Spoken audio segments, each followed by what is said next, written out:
Let's get started. Gak wah satu. Hai guys, ketemu lagi sama aku Clay di podcast Ostakas. Kali ini kita nggak sendirian, aku nggak sendirian nih guys. Aku ditemenin sama teman-teman dari OSIS, sama pembina kita juga. Ada Nicole, Rafael, Valen, Renat, dan Miss Vika. Bisa kasih reaction dulu guys. Reaction apa aja deh, bebas. Nah, udah kasih reaction nih, seru-seru.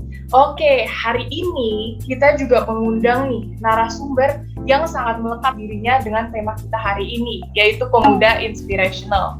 Nah, narasumber kita nih dua-duanya ya guys, pemuda dan juga inspirational banget deh.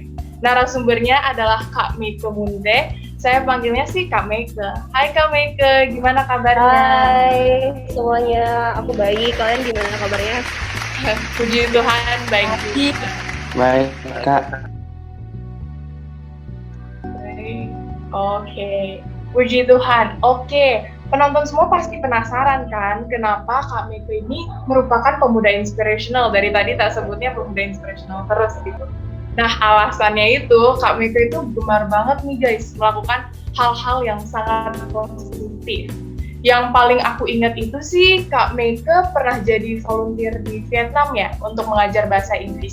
Boleh diceritain dong Kak, itu gimana prosesnya? Ada yang ngajakin Kak, atau dari kampusnya, atau gimana nih Kak? Oke, thank you teman-teman. Sebenarnya aku pribadi aku nggak merasa inspirasional, coba kalau misalkan orang lain merasa aku menjadi sosok yang inspirasional, thank you. Ya, jadi waktu tahun 2019 itu aku berkesempatan untuk volunteering sebagai pengajar bahasa Inggris di Vietnam. Nah, waktu itu tuh sebenarnya bukan dari kampus programnya, tapi itu dari organisasi di luar kampus. Namanya itu ISEC. Nah, itu adalah organisasi kepemudaan di mana teman-teman mahasiswa itu boleh untuk ikut serta dalam kesempatan volunteering kayak gitu. Nah, itu proyeknya ada banyak banget, nggak cuma soal mengajar aja, tapi ada banyak banget dan teman-teman bisa pilih. Terus nanti itu kita apply dan kita bisa ikut seleksinya gitu. Dan puji Tuhannya waktu itu aku terpilih sebagai salah satu volunteer di project yang ada di Vietnam. Kayak gitu teman-teman. Keren banget nih. Wah, berarti di luar kampus ya. Keren Kak Meike, sangat banget inspirational. Nah, untuk pertanyaan kedua dari Nicole nih. Silakan Nicole. Kak Meika, aku pengen nanya nih, kan kalau dilihat dari map gitu kan Vietnam lumayan jauh lah ya dari Indonesia. Kenapa sih Kak Meika tuh masih pengen tetap volunteer ke sana, ya bentuk kakak tahu itu kayak jaraknya tuh juga lumayan gitu? I see. Sebenarnya alasannya karena pertama aku suka aja untuk belajar. Latar belakangnya karena mamaku itu guru SD dan aku dari dulu ngelihat dia sebagai sosok yang senang ngajarin orang, mendidik orang, dan aku rasa guru itu adalah salah satu profesi yang berperan penting untuk membangun anak-anak bangsa dimanapun ya, khususnya mungkin di Indonesia. Jadi meskipun pada saat itu jauh, aku nganggapnya kayak gini sih, itu adalah bagian dari aku untuk bisa belajar juga. Karena kan kalau misalkan kita cuma di lingkungan yang kita udah nyaman banget nih, atau di lingkungan yang kita udah ngerti banget nih kayak gimana kondisinya, sementara pada saat itu di Vietnam bisa dibilang jauh, terus budayanya juga beda, bahasanya beda, dan aku harus belajar juga kan untuk menyesuaikan diri di sana. Jadi alasan aku untuk memutuskan untuk tetap pergi karena aku pengen mencoba hal baru, dan aku pengen juga untuk ngerti gimana sih budaya di luar, apakah punya perbedaan yang sangat signifikan dengan Indonesia atau ada hal-hal yang ternyata sama juga loh kayak gitu. Jadi aku tetap putusin untuk aku pengen coba hal yang baru, dan aku ya ambil resiko aja gitu, aku pengen coba gitu. Dari yang Kak Meika barusan jawab tuh aku langsung rasa kalau kita harus sih buat keluar dari zona nyaman ya. Kalau gitu next Ray mungkin mau nanya. Ya, saya penasaran Kak, di Vietnam selain bisa mengajar bahasa Inggris, kamu ngapain lagi Kak? Um, Selain mengajar bahasa Inggris, uh, sebenarnya aktivitasnya lebih ke ini sih. Kalau di luar kegiatan belajar mengajar itu, aku banyak apa ya, lebih banyak berinteraksi sama masyarakat, kayak ke tempat-tempat wisatanya kayak gitu, dan mencoba untuk cari tahu apa sih cerita-cerita sejarah di tempat itu kayak gitu. Jadi selain ngajar, berusaha untuk kenal sama lingkungannya, belajar bahasanya dari murid-murid aku. Nah, jadi uniknya waktu itu aku kan tinggal di homestay, dan itu tinggalnya bareng sama murid-murid aku juga. Dan murid-murid aku itu nggak hanya dari anak-anak kecil, tapi juga ada yang orang dewasa juga gitu loh. Jadi aku di satu sisi ketika aku mengajar itu, aku kan harus belajar juga ya materi apa yang akan aku sampaikan. Jadi ketika sebelum aku mengajar, aku juga harus belajar dan mempersiapkan diri, dan di situ yang dampak positifnya karena aku bisa sambil mengajar juga, sambil belajar sambil mengajar. Terus dapat pengetahuan baru soal sejarah di sana, makanan, kemudian bahasa mereka kayak gitu. Mantap, terima kasih ya Kak. Siap.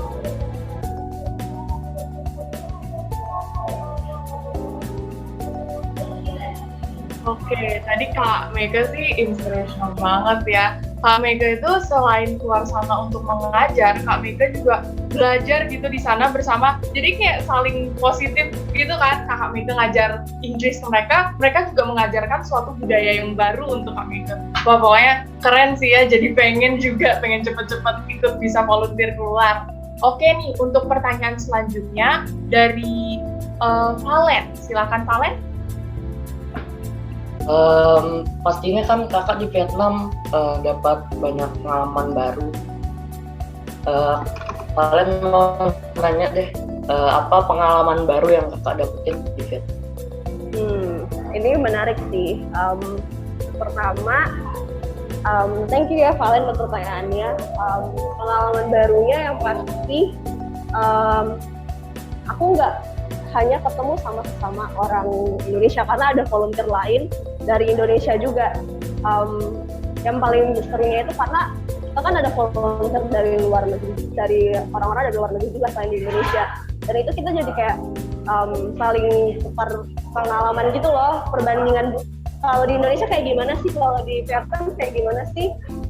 Mereka juga ada volunteer dari India, di India kayak gimana sih. Jadi kita banyak sharing aja sih sebenarnya. Jadi kita setiap kali kita cerita, kita belajar hal-hal baru gitu. Dan itu yang paling aku senang, karena aku nggak hanya mengenal orang yang latar belakangnya sama kayak aku, tapi ada orang yang berbeda juga, dan aku bisa belajar dari mereka. Itu sih pengalaman yang menurut aku baru banget buat aku kayak gitu. Oke, thank you. Oke.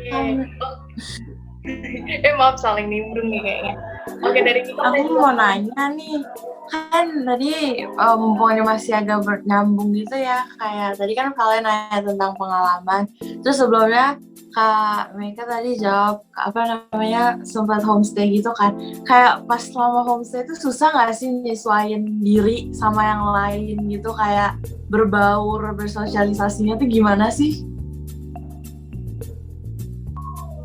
Iya, aku pribadi waktu sampai di sana itu di 2 minggu pertama, aku ngerasa susah banget untuk beradaptasi, untuk maksudnya kan kita di Indonesia kan bahasa pertama kita kan bukan bahasa Inggris ya, dan maksudnya aku juga punya aksen orang Indonesia ketika aku ngomong bahasa Inggris gitu. Dan orang-orang yang ada di sana itu ada orang Vietnam, ada orang India, ada orang Thailand, ada orang Malaysia. Waktu itu teman-teman volunteer aku, kendalanya adalah kita punya aksen masing-masing nih. Nah, dan aku benar-benar harus pasang telinga banget tuh mereka ngomong apa ya, supaya aku nggak salah nangkepnya pada saat kita ngobrol. Dan itu di awal-awal aku sulit banget gitu. Tapi lama-kelamaan aku mulai terbiasa. Oh, kalau mereka ngomong kata ini tuh ada aksen kayak gini nih kedengarannya. Jadi belajar banyak banget deh, pokoknya itu memperdalam kayak dalam aku berkomunikasi pakai bahasa Inggris tuh jadi aku nambah, oh kayak gini tuh kalau orang di luar negeri tuh ngomong aksennya tuh kayak gini kayak gitu. Berarti border antara kami ke sama temen-temennya kami ke awal-awal tuh bahasa ya? Iya. Bahasa yang bilangnya tuh kayak membatasi gitu. Tapi abis itu langsung waktu lama-kelamaan udah biasa gitu kan ya? Bener banget.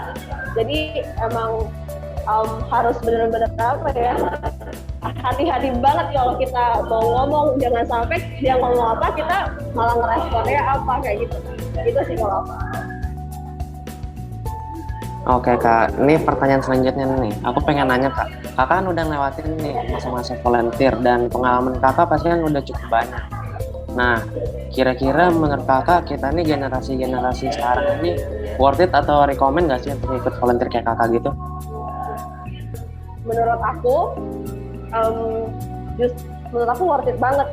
Harus banget sih kalian yang muda-muda, aku juga masih muda sih, maksudnya kalian yang lebih muda harus cobain untuk ikut jadi volunteer. Volunteer itu bisa jadi dalam apa ya, bisa berkontribusi di banyak hal sih. Kalian bisa ngajar kayak aku tadi, atau kalian juga bisa apa ya, dalam event-event kepanitiaan kayak gitu kadang-kadang ada volunteer juga, dan itu kalian bisa belajar banyak banget. Karena pertama, kalau kalian jadi volunteer, kalian itu pasti yang kalian harapin pertama kali itu bukan uang, karena kalian kan namanya volunteer, kalian sukarela gitu. Jadi itu melatih gimana kalian ke orang lain bisa nih kasih sesuatu tapi kalian ikhlas gitu loh, nggak yang pengen mendapatkan sesuatu. Dan itu pada saat aku jadi volunteer aku ngerasa kayak puas banget. Kepuasan aku tuh bukan dari uang, bukan dari hal-hal materi yang aku terima, tapi dari pengalaman yang aku dapat, ilmu yang aku dapat, kesempatan aku punya teman baru, kesempatan aku bisa dengerin temanku cerita hal-hal yang aku nggak tahu sebelumnya. Jadi menurut aku kalian silakan cari, ada banyak kesempatan kalian bisa jadi volunteer di bidang apapun. Oke, berarti kalau kita menjadi volunteer tuh kita bakal dapat pengalaman yang banyak dan lain-lainnya ya Kak. Dan selanjutnya mungkin Claren ada yang... Yes, thank you Rafael. Wah, jadi ini banget sih, aku jadi pengen banget ikut volunteer sekarang. Soalnya itu, ya seperti Kak Meike tadi itu, volunteer itu kita tuh nggak mengharapin uang ya guys. Kita tuh kesana itu mau pelayanan, mau membantu mereka. Itu sih motivasi pertama kita untuk volunteer. Dan aku jujur pengen banget nih sekarang, walaupun aku masih muda dan Kak Meike juga masih muda, tapi kita harus mulai mau guys untuk volunteer, untuk saling membantu sama lain. Karena dari sana kita juga akan mendapatkan banyak hal, pengalaman dan lain-lain yang kayak tadi Kak Meike bilang. Thank you ya Kak Meike sudah sharing tentang volunteer ini. Oh iya guys, selain Kak Meike ini suka volunteer, Kak Meike juga merupakan salah satu aktivis tuh guys, aktivis tolak kekerasan seksual di Indonesia. Cakep nggak tuh? Kak Meike, boleh ceritain nggak prosesnya Kak Meike itu bisa jadi aktivis? Sejujurnya kalau aku dibilang aktivis, aku pribadi belum menganggap diriku aktivis karena kayaknya masih ada banyak banget orang-orang di luar sana yang udah lama banget berjuang di isu kekerasan seksual. Aku pribadi pada awalnya itu dari tahun lalu aku benar-benar kayak tertarik banget dan seperti apa ya, kayak punya hati untuk kasih waktu, tenaga dan pikiran aku untuk gimana sih caranya supaya aku bisa at least mengedukasi orang-orang di sekeliling aku terlebih dahulu, mulai dari teman-teman aku yang paling aku dekat, kemudian dari teman-teman di kampus, dari keluarga kayak gitu. Sebenarnya aku ngerasa kayak kalau ngomongin kekerasan seksual, adik-adik OSIS ini kan tahu ya kalau misalkan yang paling banyak jadi korban kekerasan seksual itu adalah perempuan. Meskipun kita juga tahu ada juga korban kekerasan seksual itu laki-laki. Nah, sayangnya di Indonesia belum ada nih perlindungan yang cukup adil untuk korban kekerasan seksual supaya mereka bisa merasa nyaman dan aman untuk bisa cerita kalau mereka mengalami kekerasan seksual. Ada banyak banget teman-teman kita yang seumuran kalian, bahkan anak-anak kecil, remaja yang seumuran aku, mereka pernah mengalami kekerasan seksual tapi mereka nggak bisa ngomong. Orang-orang di sekitarnya kayak pasti biasanya kayak ngomongnya tuh kayak gini, kenapa sih kamu baru cerita sekarang, kenapa kamu pas dulu kejadian nggak langsung cerita, padahal alasannya adalah karena itu hal yang traumatis gitu loh. Ketika kalian merasa keamanannya dan orang-orang di sekitar kalian belum tentu bakalan dukung kalian. Atau kalau ngomongin perempuan, yang bisa sering banget itu muncul adalah, emang kamu pada saat kejadian itu kamu pakai baju apa? Pasti pakai baju terbuka ya. Padahal kekerasan seksual itu terjadi bukan karena pakaiannya si korban. Ada banyak kasus di mana anak kecil itu jadi korban perkosaan ayah kandungnya sendiri. Kalian bisa bayangin nggak sih, anak kecil emang pakaiannya seterbuka apa? Dan itu jadi apa ya? Jadi kayak sesuatu yang memicu aku untuk mikir, kayaknya itu harus dimulai dari diri sendiri dulu. Gimana caranya supaya kita berani ngomong bahwa ayo dong kita kasih ruang yang aman buat teman-teman kita yang menjadi korban kekerasan seksual, supaya mereka bisa ngomong, supaya mereka nggak takut untuk menceritakan apa yang terjadi sama diri mereka kayak gitu. Dan aku rasa teman-teman di sini juga bisa punya peran yang sama, laki-laki ataupun perempuan, untuk kita bisa mengedukasi orang-orang di sekeliling kita. Contohnya, ada banyak banget di tongkrongan-tongkrongan anak-anak, mau itu anak muda ataupun seumuran kalian, ada yang namanya rape jokes. Jadi itu bercandaan-bercandaan cabul. Misalkan kayak ada yang gede tapi bukan bola, ada yang bulat tapi bukan bola gitu. Maksudnya mengarah ke payudara gitu kan. Nah, yang kayak gitu-gitu tuh biasanya karena kita berteman, kita ngerasa nggak enak untuk negur teman kita. Padahal kita tahu itu salah. Nah, dari bercandaan-bercandaan cabul kayak gitu atau rape jokes, itu adalah bibit-bibit gimana kita bisa melanggengkan budaya kekerasan seksual kayak gitu. Nah, teman-teman di sini punya punya bagian yang sama untuk ayo tegur, kasih tahu kalau itu salah, jangan didiamin atau jangan ikutan ketawa, supaya mereka tahu oh itu tuh nggak boleh. Karena ada banyak orang yang nggak tahu suatu tindakan itu ternyata kekerasan seksual kayak gitu. Jadi aku merasa kayak isu kekerasan seksual itu hal yang umum banget, terjadi banyak banget di sekeliling kita, tapi jarang banget dibicarain orang-orang. Dan itu yang bikin aku kayak aku harus ambil bagian di isu ini kayak gitu. Iya sih, dari yang aku lihat sama yang barusan kami bilang tuh kayak aku di sosial media aku di Instagram, TikTok gitu itu tuh banyak ya, maksudnya kayak korban-korban gitu. Padahal ya kalian dari kami bilang tuh bukan dari bajunya, jadi tapi yang aku lihat di sosial media tuh kayak di komenan di TikTok gitu misalnya tuh pada yang komen-komen tuh langsung kayak victim blaming gitu loh, yang langsung kayak pasti dia pakai bajunya terbuka makanya tutup aurat dong, kayak gitu kan. Padahal tuh sebenarnya tuh nggak nyambung gitu loh. Terus apalagi yang ngomongnya tuh kayak iya mana sih semut mau datang kalau nggak dikasih gula atau apa, yang kayak gitu kan. Tapi yang aku bingung nih Kak, selain kayak kekerasan seksual secara kayak dibilang catcalling gitu-gitu, apalagi sih Kak kayak bentuk-bentukan kekerasan seksual biar kita tuh bisa lebih aware dengan sekitarannya kita, dengan segala dunia inilah intinya. Tadi selain catcall, ya benar-benar catcall itu salah satu bentuk kekerasan seksual. Terus yang kedua, rape jokes yang tadi aku bilang, bercandaan-bercandaan yang cabul, yang mesum kayak gitu-gitu tuh mungkin belum secara langsung tindakan kekerasan seksual, tapi bisa jadi kalau itu terus-terusan kita normalkan, kita anggap biasa, bisa jadi orang yang melontarkan bercandaan-bercandaan cabul kayak gitu tuh bisa jadi pelaku suatu saat gitu. Terus contohnya lagi mungkin teman-teman di sini tahu ada ini ya, kasus yang baru-baru ini, kalau teman-teman suka nonton drama Korea yang KSH itu ya. Itu kan kabarnya dia melakukan pemaksaan aborsi kepada kasihnya gitu. Aku nggak tahu ya untuk kebenarannya kayak gimana, tapi yang aku mau kasih tahu,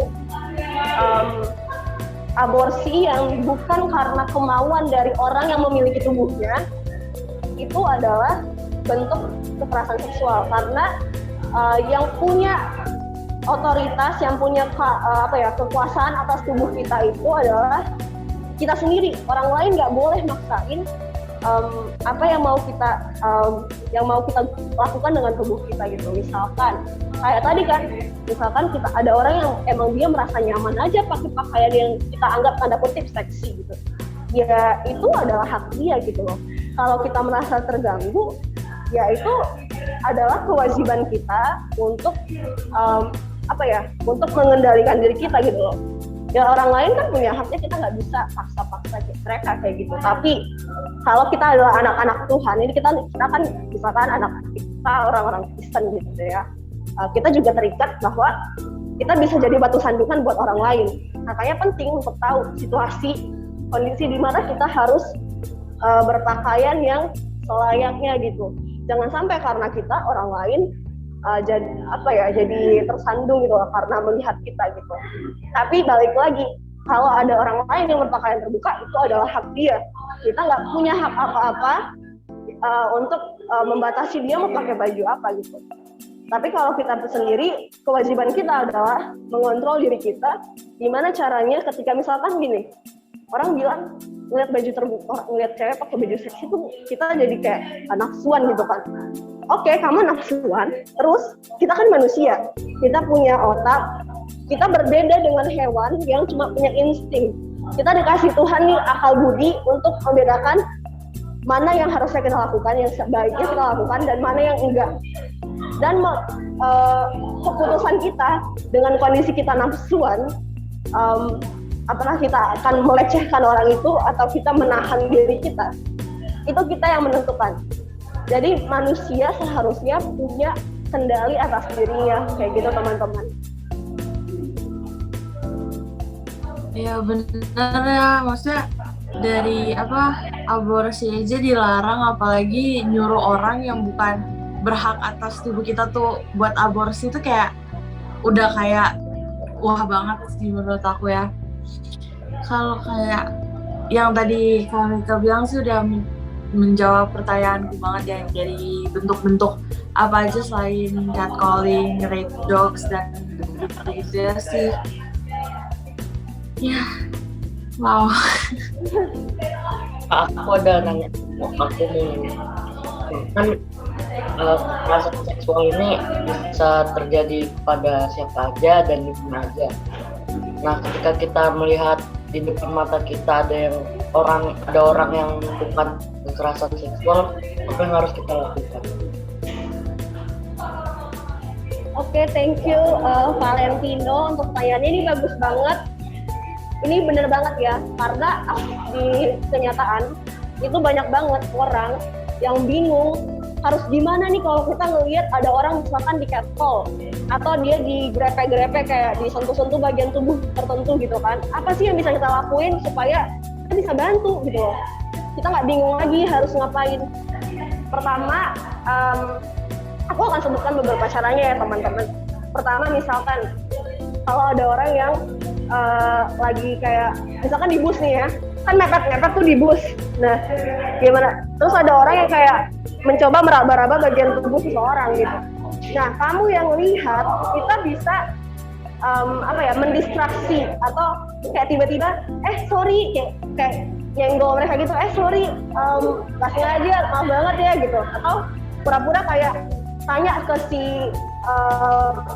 korbannya itu kayak, sorry, aku mau tanya dong sekarang jam berapa ya. Jadi kita tuh kayak mengintervensi kejadiannya supaya si pelaku ini dia nggak bisa melakukan tindakan bejat itu gitu. Atau misalkan yang kedua,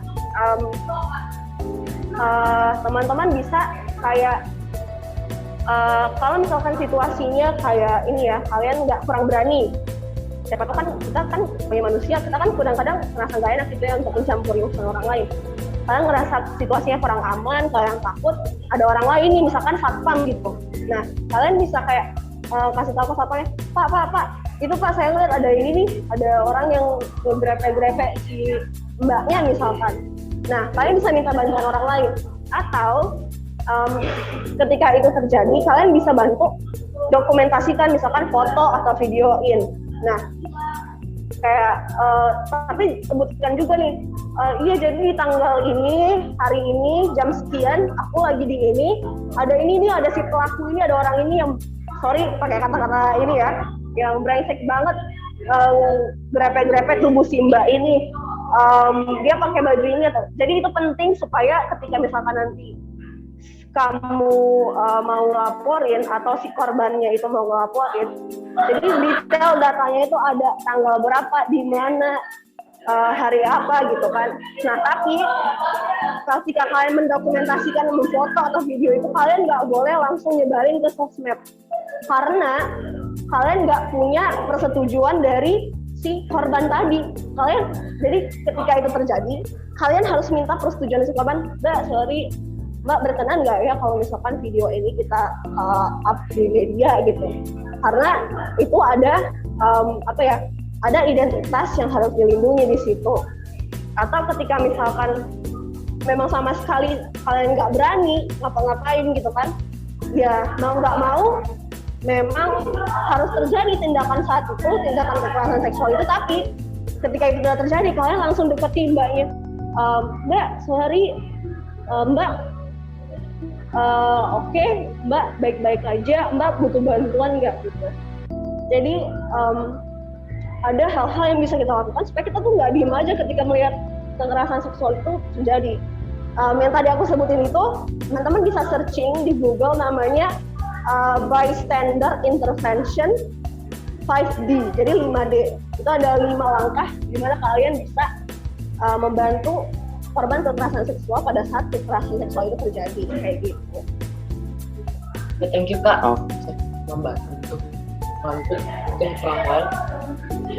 Oke, berarti kalau kita lihat ada orang lagi istilahnya kayak lagi dilakuin hal-hal yang kayak gitu, berarti kita nggak usah takut untuk ini untuk nolong dia gitu.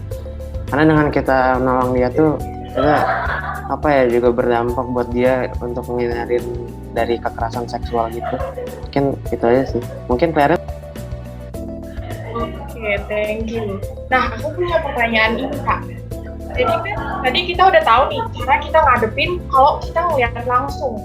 Tapi kalau misalnya kalau kita nggak ngeliat langsung, tapi kita tahu nih ada korban kekerasan seksual, apa sih yang bisa beneran kita lakuin, sungguh-sungguh kita lakuin untuk membantu dia? Ya, ini juga pertanyaan bagus banget. Misalkan kan kayak kalian punya teman, dia korban kekerasan seksual dan mereka percaya sama kalian untuk cerita gitu. Nah, pertama yang bisa kalian lakukan adalah mendengarkan dia. Ketika dia, teman kalian yang menjadi korban kekerasan seksual itu percaya sama kalian untuk cerita sama kalian, kalian cukup dengerin aja, nggak usah tanya-tanya, kok gitu sih, kenapa lu nggak ngelawan gitu kan. Kadang-kadang kan kita ngerasa, kok kamu nggak ngelawan sih, kok kamu nggak teriak gitu kan. Nggak usah ngomong kayak gitu, karena pada saat kekerasan seksual itu terjadi, misalkan ada orang yang ngegrepe nih ya, biasanya korban itu akan ngerasa dia freezing, jadi dia tiba-tiba kayak diem aja, nggak bisa ngapa-ngapain. Makanya banyak orang yang nanya, kenapa kamu nggak ngelawan, kenapa kamu nggak teriak? Karena ada yang namanya aku lupa namanya, tapi kondisi di mana orang merasa sangat takut sampai tubuhnya itu nggak bisa ngapa-ngapain. Nah, itu kondisi yang alamiah terjadi di korban kekerasan seksual. Sampai dia nggak bisa teriak, nggak bisa ngelawan karena tubuhnya itu kayak gitu loh. Nah, kalian harus dengerin aja, nggak usah tanya-tanya atau berusaha ngasih nasihat, nggak usah. Dengerin aja sampai dia selesai. Kalian tenangkan dia, dan kalian bisa, kalau kalian punya informasi soal layanan bantuan untuk korban kekerasan seksual, misalkan kalian ngerasa teman kalian ini butuh untuk konseling ke psikolog. Nah, kalian bisa bilang, aku bisa nih bantu kamu untuk konseling ke psikolog. Ini ada lembaga ini nih. Ya, jadi kalau misalkan kalian punya informasi nih soal layanan bantuan untuk kekerasan seksual, untuk korban kekerasan seksual, kalian bisa banget kayak kamu ngerasa kamu butuh konseling nggak? Nah, kalau kamu ngerasa kamu butuh konseling ke psikolog supaya kamu bisa lebih nyaman cerita, supaya kamu bisa dikasih solusi sama rasa trauma kamu bisa nih kontak lembaga ini misalkan. Atau kalau kalian bisa juga tanyain pada saat kejadian itu, ada nggak bagian tubuh kamu yang terluka, ada yang butuh obatin nggak, ada yang butuh dikasih tindakan medis lebih lanjut nggak, kayak gitu. Nah, kalian bisa misalkan kayak lebam-lebam kayak gitu, mungkin kalian bisa langsung kayak yuk kamu mungkin bisa ke klinik atau ke rumah sakit terdekat untuk bisa obatin dulu luka-luka yang ada di kamu gitu pada saat kejadian itu. Nah, jadi itu dulu sih yang bisa kalian lakukan adalah pertama dengerin dulu, karena korban kekerasan seksual itu butuh banget untuk didengarkan. Yang kedua, kalau kalian punya rekomendasi lembaga psikologis yang bisa kasih bantuan untuk konseling, kalian bisa kasih tahu dia. Nah, kalau teman-teman pengen tahu, ada namanya Yayasan Pulih, itu yayasan yang dia kasih bantuan untuk konseling kayak gitu-gitu. Atau kalau di Bali itu kalau misalkan ada anak-anak remaja kayak gitu, kalian bisa ke Welas Asih, namanya ada di Bali. Kalau mau ke jalur hukum, pengen diselesaikan lewat jalur hukum, ada namanya Lembaga Bantuan Hukum. Nah, teman-teman bisa reach out ke lembaga itu untuk supaya mereka bisa kasih bantuan pengacara gitu. Jadi pertama banget yang bisa kalian lakukan, paling sederhana tapi sebenarnya yang paling krusial itu adalah mendengarkan cerita korban. Dan jangan bagikan cerita itu kalau teman kalian yang jadi korban kekerasan seksual enggak minta kalian, karena cerita itu sensitif banget dan itu traumatis. Kalau kalian menceritakan itu ke orang lain, sama aja kalian melukai dia untuk yang kedua kalinya, kayak gitu. Oke, thank you Kak Meike. Ya sih, beneran itu hal-hal yang dapat kita lakukan ketika kita udah tahu, kita nggak ngeliat langsung di depan mata, tapi kita tahu nih ada korban kekerasan seksual yang kita tahu gitu kan. Nah, Kak Meike, mungkin selain itu, kalau misalnya kita tidak bisa nih, kalau misalnya kita tidak kenal orangnya, kita nggak tahu dia siapa gitu, tapi kita tetap mau membantu gitu, itu kira-kira gimana ya Kak? Kalau kayak gitu sebenarnya hampir sama ya, cuma kan kalau kita nggak kenal kan berarti mereka belum tentu mau cerita pengalamannya ke kita kan. Cuma kita bisa menawarkan bantuan untuk akses bantuan kayak tadi.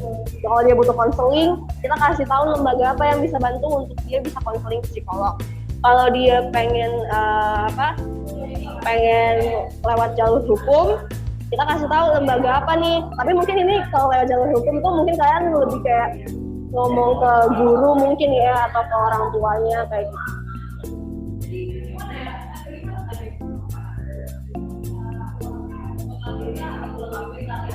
Oke deh.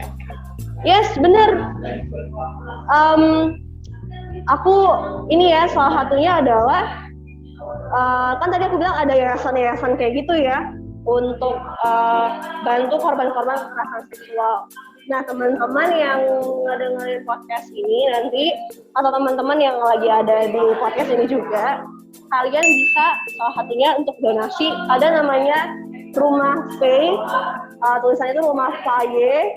Dia itu adalah shelter untuk anak-anak dan remaja yang menjadi korban eksploitasi anak, perdagangan manusia, human trafficking. Mereka membantu supaya anak-anak itu bisa pulih dari trauma mereka, dan juga mereka bisa kembali bertahan hidup meskipun mereka dengan pengalaman yang buruk kayak gitu. Nah, teman-teman nanti dari OSIS, Polster Donasi, teman-teman bisa banget untuk bantu teman-teman di Rumah Faye kayak gitu. Yes, thank you banget Meike. Bener banget ya guys, kalau misalnya kita punya kemampuan dan kalian tergerak juga untuk donasi, silakan banget. Nanti untuk cara-caranya, linknya, dan ini lebih lanjutnya akan di-post di Ostakas. Jadi stay tune ya guys, juga jangan lupa untuk menyebarkan. Kalau kalian tergerak untuk menyebarkan juga, kalian juga bisa menyebarkan. Karena semakin banyak yang tahu, semakin juga akan banyak orang yang tergerak untuk donasi. Oke deh, kayaknya sebelum kita mengakhiri podcast hari ini, ada yang mau menambahkan kan dari teman-teman saya mungkin? Atau gimana? Sekali lagi.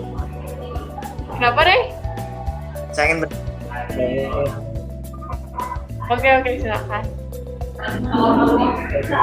apakah kita dilakukan pada orang-orang yang sedang mendengarkan podcast ini agar bisa sampai kepada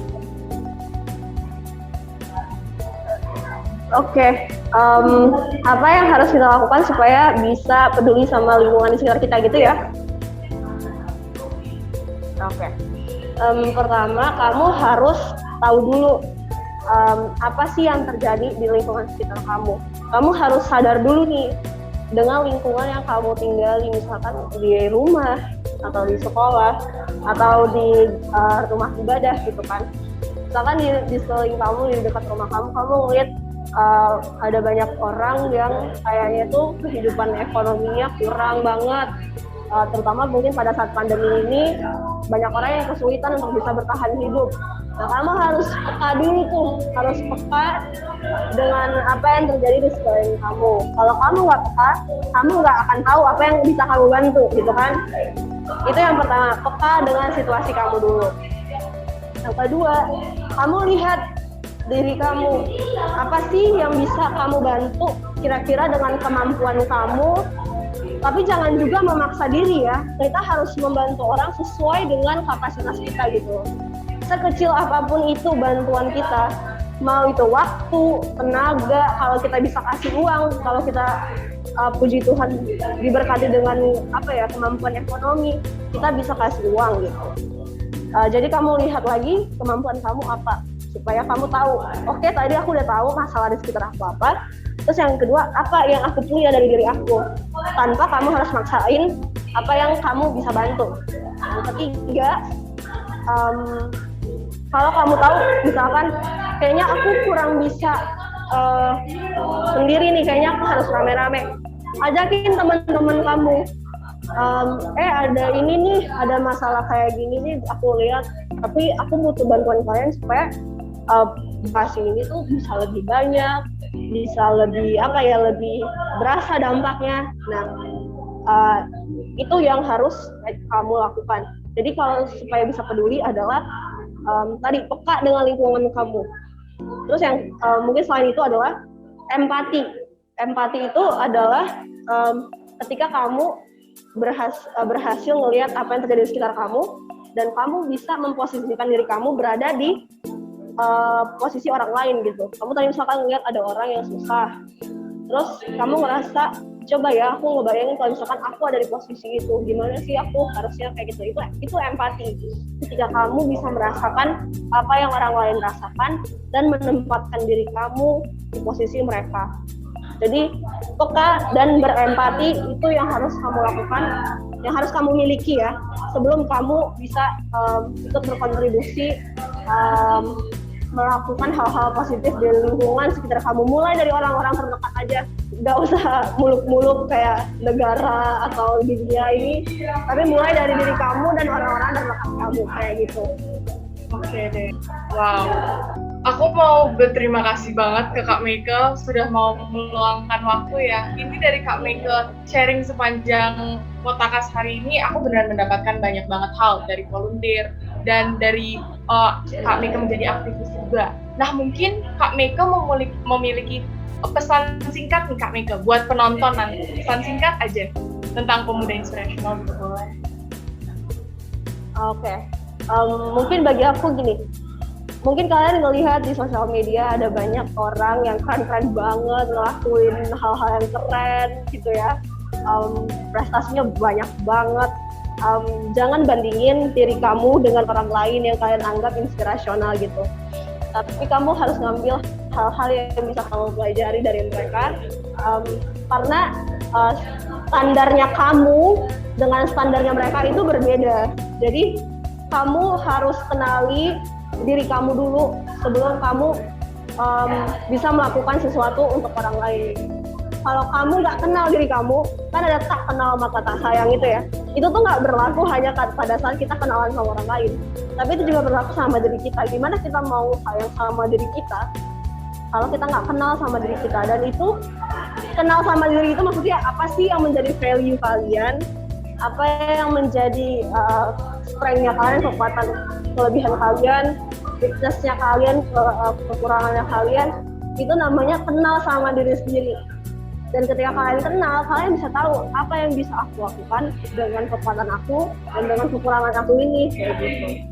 Jadi semangat teman-teman, kalian bisa menjadi orang-orang yang inspirasional bagi orang lain yang kenal sama kalian. Itu kalau dari aku. Banget Kak Meike. Oke, menjadi orang inspirasional buat orang lain yang kalian tahu.